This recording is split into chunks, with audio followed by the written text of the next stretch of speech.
Hello प्यारे बच्चों, कैसे हैं आप सब। एक बार फिर से स्वागत है आपका हमारे एक और नए वीडियो में। और आज का वीडियो क्या होने वाला है आप थंबनेल देखकर समझ ही गए होंगे। आज हम पढ़ने वाले हैं लोट लकार। और इसके पहले मैंने लट लकार, लिट लकार और लंग लकार का वीडियो ऑलरेडी बना दिया है। मैं काफ़ी लेट वीडियो ला रहा हूँ, मतलब कि 2-3 दिन से वीडियो नहीं आ रहा था, तो माफ़ी चाहता हूँ। लेकिन मैं थोड़ा सा, मेरा तबीयत जो है ठीक नहीं था, इसलिए मैं वीडियो नहीं ला पा रहा था। तो चलिए आज से हम अपना क्रैश कोर्स कंटिन्यू करेंगे और धीरे धीरे अपना सिलेबस जो है खत्म करेंगे। तो चलिए आज हमारा जो टॉपिक है वो है लोट लकार। आज हम सीखेंगे लोट लकार, इसका अनुवाद कैसे बनाया जाता है, धातु रूप कैसे बनाया जाता है, इसका सूत्र क्या होता है, परिभाषा क्या होता है, सब कुछ जानने वाले हैं इस वीडियो में। तो वीडियो को प्लीज पूरा देखिएगा। अगर चैनल पर नए हैं तो सब्सक्राइब कर दीजिए। चलिए तो शुरू करते हैं आज का टॉपिक, लोट लकार। लोट लकार, इसका अगर हिंदी की बात करें तो हिंदी होता है आदेशवाचक। आदेशवाचक। आइए पहले समझते हैं लोट लकार यानी कि आदेशवाचक क्या है। तो जनरली हम लोग जब पढ़ते हैं हिंदी या इंग्लिश में तो टेंस 3 प्रकार के होते हैं, प्रेजेंट टेंस, पास्ट टेंस और फ्यूचर टेंस। लेकिन संस्कृत में टेंस 5 प्रकार के होते हैं, यानी कि काल, लकार 5 प्रकार के होते हैं। और उन्हीं में से जो चौथा नंबर होता है वो है लोट लकार यानी कि आदेशवाचक। आदेशवाचक कहने का मतलब है कि इस काल में जितने भी आदेश दिए जाएंगे या आदेश मांगे जाएंगे उसका अनुवाद लोट लकार के रूप में बनाया जाता है। चलिए ज्यादा दिमाग पे बोझ नहीं लेते हैं, समझना शुरू करते हैं। तो सबसे पहले इसका जो है परिभाषा इस प्रकार से होगा, जिसमें आदेश देने या आदेश लेने का बोध हो उसमें हम लोट लकार का प्रयोग करते हैं या लोट लकार कहते हैं। इसका सूत्र की बात करते हैं तो सूत्र हम पहले लिख लेते हैं। सूत्र क्या होता है, तो सूत्र में कहाँ लिखता हूं, मैं लिखता हूं यहाँ। पहले आपको कॉलम बनाना पड़ेगा, एक वचन, द्विवचन और बहुवचन। देखिए एक वचन मैंने शॉर्ट रूप में लिखा है, मतलब वाद्य कर शून्य दिया है, इसका मतलब वचन समझ लीजिए। तो एक वचन, द्विवचन और बहुवचन। और इस साइड लिखेंगे हम प्रथम पुरुष, मध्यम पुरुष और उत्तम पुरुष। तो ये कॉलम बना लिया है मैंने। अब इसमें हम सूत्र को ऐड करेंगे, मतलब कि सूत्र लिखेंगे। तो सूत्र क्या होता है लोट लकार का, बहुत ही सिंपल, बहुत ही साधारण सा इसका सूत्र है। तो सूत्र इस प्रकार से है, मेरे साथ आप दोहराइएगा तो आपको भी याद होगा। सूत्र है तू, ताम और अंतु। तू, ताम, अंतु। मध्यम पुरुष का सूत्र होता है ही, तम, त। और उत्तम पुरुष का होता है आनी, आव और आम। ये आम जो है मैंगो वाला आम समझ सकते हैं। तो ये है लोट लकार का सूत्र। एक और हम फिर से पढ़ेंगे और समझेंगे ये क्या होता है। अगर आप ये नहीं समझ पा रहे हैं कि एक वचन, द्विवचन और बहुवचन क्या है, या प्रथम पुरुष, मध्यम पुरुष, उत्तम पुरुष क्या है, तो ऐसे तो मैंने इसका सेपरेट एक वीडियो बना दिया है पुरुष और वचन का। फिर भी हम आइए समझ लेते हैं। एक वचन कहने का मतलब है कि सिर्फ एक संख्या का बोध होता है, द्विवचन यानी 2 संख्याओं का बोध हो, और बहुवचन यानी कि बहुत सारी संख्याओं का बोध हो। साधारण रूप से हम ऐसे बात करें तो संस्कृत में वचन 3 प्रकार के होते हैं, एक वचन, द्विवचन और बहुवचन। जबकि हिंदी और इंग्लिश में सिर्फ 2 होता है, एक वचन और बहुवचन। तो हम संस्कृत पढ़ रहे हैं तो संस्कृत के अनुसार ही चलेंगे। तो ये वचन हो गया, एक वचन एक संख्या, द्विवचन 2 संख्या, बहुवचन बहुत सारा संख्या। प्रथम पुरुष, मध्यम पुरुष और उत्तम पुरुष। पुरुष 3 प्रकार के होते हैं, और ये संस्कृत, हिंदी और इंग्लिश तीनों में जो है 3 ही प्रकार के होते हैं। प्रथम पुरुष को अन्य पुरुष भी कहा जाता है, जिसमें जिसके बारे में कहा जाए वो होता है। मध्यम पुरुष सुनने वाले को कहते हैं और उत्तम पुरुष बोलने वाले को। ये सूत्र है तू, ताम, अंतु, ही, तम, त, आनी, आव और आम। अब इस सूत्र का उपयोग करके हम धातु रूप बनाएंगे। ठीक है, इस सूत्र का उपयोग करके हम धातु रूप बनाएंगे। चलिए मैं एक यहाँ पे सब धातु रूप बनाकर दिखाता हूँ, उसके बाद फिर आगे बढ़ेंगे। मान लीजिए हम धातु लेते हैं, बहुत ही सिंपल सा धातु लेते हैं, गच। गच का मतलब होता है जाना, गच का मतलब होता है जाना, ऐसे। और इसका हम धातु रूप बना रहे हैं तो लिख देते हैं धातु रूप, इस प्रकार से मैंने लिख दिया। चलिए अब हमको ये पता होना चाहिए कि धातु रूप जो बना रहे हैं वो कौन से लकार में है, लोट लकार में बना रहे हैं, तो लोट लकार का ही सूत्र इस्तेमाल करेंगे। चलिए बनाते हैं और आगे बढ़ते हैं, सीखते हैं क्या होता है कुछ। पहले हम बनाएंगे कॉलम, एक वचन, द्विवचन और बहुवचन। इधर बनाएंगे प्रथम पुरुष, मध्यम पुरुष और उत्तम पुरुष। चलिए अब बारी है कि जो धातु रूप बनाना है उस धातु रूप को हम लिखें। तो बहुत ही सिंपल सा तरीका है, मैं आपको स्टेप बाय स्टेप बताऊंगा, बस आप शांति से सुनिए और समझिए। कुछ लिखना रखना नहीं है, अभी मैं आपको लिखने के लिए अलग से टाइम दूंगा, आप स्क्रीनशॉट ले लीजिएगा। पहले हम समझते हैं, तो चलिए समझते हैं। जिस भी धातु को आपको धातु रूप बनाना हो, सबसे पहले क्या करते हैं कि उस धातु को लिख लेते हैं। जैसे गच धातु का बनाना है तो सबसे पहले हम इसमें लिख लेंगे गच धातु, गच गच गच, सभी कॉलम में जो है हम गच भर लेंगे इस प्रकार से, गच गच गच और गच। तो ये हो गया गच भर दिया मैंने। स्टेप नंबर 1, जिस धातु का रूप बनाना हो उसको आप इसमें कॉलम में भर लीजिए। स्टेप नंबर 2, देखिए मैं अलग कलर के मार्कर का इस्तेमाल कर रहा हूं ताकि आपको आसानी से समझ में आए। स्टेप नंबर 2 कहता है कि जो भी सूत्र है उसको लास्ट में ऐड कर दीजिए। जैसे कि प्रथम पुरुष में है एक वचन में, तो प्रथम पुरुष एक वचन का सूत्र ऐड कीजिए। प्रथम पुरुष एक वचन का सूत्र क्या होता है, तू, तो हम यहाँ पर लिख देंगे लास्ट में तू। बस ये याद रखिएगा कि जैसा जो है इसका प्रथम पुरुष एक वचन तो प्रथम पुरुष एक वचन, इस प्रकार से उनको आसान भाषा में समझ सकते हैं। बहुत ही सिंपल सा ट्रिक है, ट्रिक नहीं मतलब कह सकते हैं मजाक है, ठीक है, मजाक के रूप में लीजिए। और याद रखिए हम जब भी शादी देखते हैं तो शादी 2 प्रकार का होता है, या तो अरेंज मैरिज या तो लव मैरिज। जब अरेंज मैरिज होता है तो इसमें बहुत ही नियम कानून है। आपका जाति मिलना चाहिए, आपका धर्म मिलना चाहिए, हैसियत मिलना चाहिए, बहुत सारा गुण होता है, कुंडली मिलना चाहिए, तो बहुत सारा झंझट है।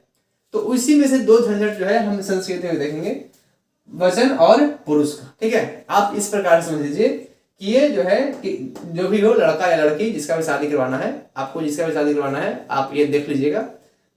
तो आप अभी जो है पंडित हैं, आप शादी करवाने वाले हैं। देखिए ये जो है धर्म होता है और ये जाति होता है। प्रथम पुरुष धर्म का हो, धर्म क्या हो, प्रथम पुरुष, जाति कौन सा हो, एक वचन। तो ठीक इसी प्रकार से धर्म क्या है, प्रथम पुरुष, जाति क्या है, एक वचन, इसका नाम क्या है, तू, तो यहाँ पे लगा दिए तू। इसी प्रकार से मध्यम पुरुष द्विवचन, तो मध्यम पुरुष द्विवचन में हम यहाँ पे ताम ऐड कर लेंगे और इसी प्रकार से बनाते रहेंगे। बहुत ही सिंपल सा ट्रिक है, तो आप बनाइएगा। यहाँ मैंने तू लिखा, द्विवचन में क्या है, ताम, तो हम ऐड कर लेंगे ताम। और बहुवचन में क्या है, अंतु, तो मैं आपको एक थोड़ा इसमें चीज बताना चाहूंगा। अंतु में आ का इस्तेमाल नहीं होता है, सिर्फ आधा न और तू। तो अगर मैं इस सूत्र से आ हटा दूं तो भी कोई दिक्कत नहीं है, ठीक है। अगर आ हटा देंगे तो फिर कोई झमेला ही नहीं है, न रहेगा बांस न बजेगी बांसुरी, न रहेगा आ और न ही किसी को प्रॉब्लम होगा। तो आप आ हटा ही दीजिए, सिर्फ आधा न और तू यहाँ ऐड कर लेते हैं, आधा न और तू, अंतु, तू ताम अंतु। गच यहाँ पर है ही, तो अगर आप जिसे सूत्र बना रहे हैं ऐसे बनाएंगे तो यहाँ पर ही लगा देना चाहिए, ऐसे गच ही। लेकिन इसका एक बहुत ही इंपॉर्टेंट नियम है कि ही का उपयोग होता ही नहीं है, लोट लकार में ही का उपयोग होता ही नहीं है। तो आप इसको कुछ नहीं कीजिएगा, ऐसे सादा छोड़ दीजिएगा। इस प्रकार से ये जो है रूप बन गया। अगर आप ही लगा देते हैं तो गलत हो जाएगा, तो इस बात का ध्यान दीजिएगा, बिल्कुल ध्यान दीजिएगा, ठीक है। हाँ, तो ही का प्रयोग नहीं करते हैं, सिंपल भाषा में जो है इसको छोड़ दीजिए। यहाँ है तम मध्यम पुरुष द्विवचन, तम मध्यम पुरुष द्विवचन तम, तो तम ऐड कर लेते हैं। और लास्ट में है त, तो त ऐड कर लेते हैं। फिर आते हैं उत्तम पुरुष में आनी। तो अभी हम बताया कि आ का प्रयोग बिल्कुल होता ही नहीं है, तो अगर हम यहाँ पर से आ मिटा दें तो क्या बचेगा, आ की मात्रा बच जाएगा और नी बच जाएगा। तो हम ऐड कर लेते हैं आ की मात्रा और नी, यहाँ से हटाएंगे नहीं, मतलब कि शुद्ध जो है उसमें रहने दीजिए। बस यहाँ पर आप याद रखिएगा कि आ का प्रयोग होता नहीं है, बस इसकी मात्रा का प्रयोग होता है। इसी प्रकार से यहाँ है आओ है, तो आ की मात्रा जो है, आ की मात्रा वो लग जाएगा और बाकी वह। यहाँ पर भी ऐसे ही है, आ की मात्रा लगेगा और न। अब ये बनकर तैयार है। अब हम पढ़ेंगे। देखिए मैंने 2 स्टेप बताया है। पहला स्टेप, जिस भी धातु का आपको रूप बनाना है आप लिख लीजिए, और दूसरा स्टेप जो भी सूत्र है उसको लास्ट में ऐड कर दीजिए, बस सिंपल सा। चलिए पढ़ते हैं, पढ़ेंगे इस प्रकार से। गच्छतु, गच्छताम, गच्छन्तु, गच्छ, गच्छतम, गच्छत, गच्छामि, गच्छाओ और गच्छाम। तो इस प्रकार से इसका रूप बनकर तैयार है। आप चाहें तो किसी भी धातु का रूप इस सूत्र के सहारा से, इस स्टेप बाय स्टेप जो है मैंने बनाया है ट्रिक, इसके सहारा से आप बना सकते हैं। ठीक है, मैं एक इम्पॉर्टेंट बात बताना चाहता हूँ। ये जो गच्छ लिखा है यहाँ पे, जिसमें कोई भी प्रकार के चेंजिंग नहीं हुआ है, ये जो है बहुत ही कंफ्यूजन वाला है। तो अगर आप इसको बिना पढ़े जानेंगे तो आप कंफ्यूज हो जाएंगे, इसलिए मैं आपको बताता हूँ। ऑब्जेक्टिव क्वेश्चन जो है खास करके पूछा जाता है कि बताइए गच्छ कौन से लकार में है, गच्छ कौन से लकार में है। अब आप देखेंगे तो आपको लगेगा कि गच्छ मतलब तो जाना होता है, और इसमें न तू लगा हुआ है, न ती लगा हुआ है, न स्यति लगा है, मतलब ये कि कोई सा सूत्र तो इसमें लगा ही नहीं है। तो फिर कैसे कह सकते हैं कि लकार में है। तो आप ये बात याद रखिएगा कि लकार में है। कौन से लकार में है, तो लोट लकार में है, क्योंकि अभी हम आपको बताए कि लोट लकार में एक ऐसा भी आता है जिसमें कोई भी सूत्र काम नहीं करता है, मतलब कोई सूत्र लगता ही नहीं, सिर्फ सिंपल रहता है। तो ये लोट लकार में है। अगर ये जो है यहाँ पे गौर से देखिएगा, अगर गच्छ धातु में हलंत दे दें और उसके बाद पूछे कि कौन से लकार में है, तो आप कहिएगा किसी लकार में नहीं है, क्योंकि जब हलंत रहेगा तो ये लकार नहीं रहेगा, फिर ये धातु बन जाएगा और गच्छ मतलब जाना होगा। लेकिन अगर हलंत हटा दें तो फिर ये लोट लकार में बन जाएगा। फिर इसका जवाब क्या होगा, लोट लकार। लोट लकार। अगर हलंत नहीं है तो लोट लकार, और हलंत है तो लोट लकार में नहीं, सिर्फ साधारण रूप में रहेगा। देखिए क्योंकि जब भी हम बनाते हैं धातु रूप तो हलंत का प्रयोग नहीं करते हैं। यहाँ मैंने हलंत दिया है, देखिए यहाँ छोटा हलंत मैंने दिया है, लेकिन जब धातु रूप बनाने लगते हैं तो हलंत का प्रयोग नहीं करते हैं। ठीक इसी प्रकार से जब यहाँ बनाए हैं तो हलंत का प्रयोग नहीं है। तो पूछ दिया कि गच्छ कौन से लकार में है, तो लोट लकार में। अगर गच्छ नहीं देकर पूछ दिया पट, ऐसे दिया पट, हलंत नहीं है, और पूछ दिया कि पट कौन से लकार में है, तो आपको फटाक जवाब देना है कि लोट लकार के मध्यम पुरुष के एक वचन में इसका रूप बनता है। अगर पूछ दे हस और पूछे कौन से लकार में है, तो आप बताएंगे कि हस जो है वो लोट लकार में है। ठीक है, बस ये ध्यान रखिएगा कि हलंत अगर रहेगा तो किसी भी लकार में नहीं होगा, लेकिन जब हलंत नहीं रहेगा तो लोट लकार में होगा। तो ये है लोट लकार और इसका जो है सूत्र। तो आप समझ गए होंगे, बनाना सीख गए होंगे। अब मैं आपको कुछ होमवर्क देता हूँ, होमवर्क घर से बनाने के लिए। तो आप क्या कीजिएगा कि कुछ धातु देता हूँ मैं, इसको आप घर से बना कर लाइएगा, मतलब बनाइएगा और मुझे बताइएगा कि कैसे आप बना पाए या नहीं बना पाए। और हाँ, एक बात मैं बताना चाहता हूँ आपको कि मेरा एक टेलीग्राम चैनल भी है जिसका नाम है विक्रम आदित्य शर्मा। आपको शायद नीचे दिख रहा होगा, तो यहाँ जाकर आप मेरा टेलीग्राम चैनल पे जुड़ सकते हैं। वहाँ मैं इसका जो है आपको आंसर भेजूंगा। अभी तक मैंने भेजा तो नहीं है, माफ़ कीजिएगा, लेकिन अब जो है मैं इस पर कंटिन्यू काम करूंगा और आपको आंसर भी बता दूंगा। तो आप मेरे टेलीग्राम चैनल से जुड़ जाइए और फिर देखते रहिए, फिर मिलते रहते हैं यूट्यूब पे। तो पठ धातु, हस धातु, खेल धातु, खेल जो है धातु है, जिसका मतलब होता है खेलना, और इसका एक और होता है क्रीड धातु। तो ये भी आप लिख ही लीजिए, क्रीड धातु। क्रीड मतलब ही खेलना और खेल मतलब ही खेलना। हिंदी में लिख देता हूँ, पठ मतलब पढ़ना, हंस मतलब हंसना, खेल मतलब खेलना, और क्रीड मतलब भी खेलना होता है। और इन चारों धातुओं का आपको लोट लकार में धातु रूप बनाना है। इन चारों धातुओं का आपको धातु रूप बनाना है लोट लकार में। ये आपका होमवर्क है, तो आप बनाकर लाइएगा। ठीक है, तो ये था हमारा आज का वीडियो। आपको वीडियो कैसा लगा आप मुझे कमेंट बॉक्स में जरूर लिखिएगा। और हाँ, अगर वीडियो पसंद आया हो तो नीचे लाइक का बटन जो है दबा दीजिएगा। अगर आप चैनल पर नए हैं तो चैनल को सब्सक्राइब कर लीजिए, बेल आइकन ऑल पर सेट कर लीजिए, ताकि आगे आने वाला वीडियो सबसे पहले आपको मिले। और हाँ, सबसे ज़रूरी बात, वीडियो को शेयर करना बिल्कुल मत भूलिएगा।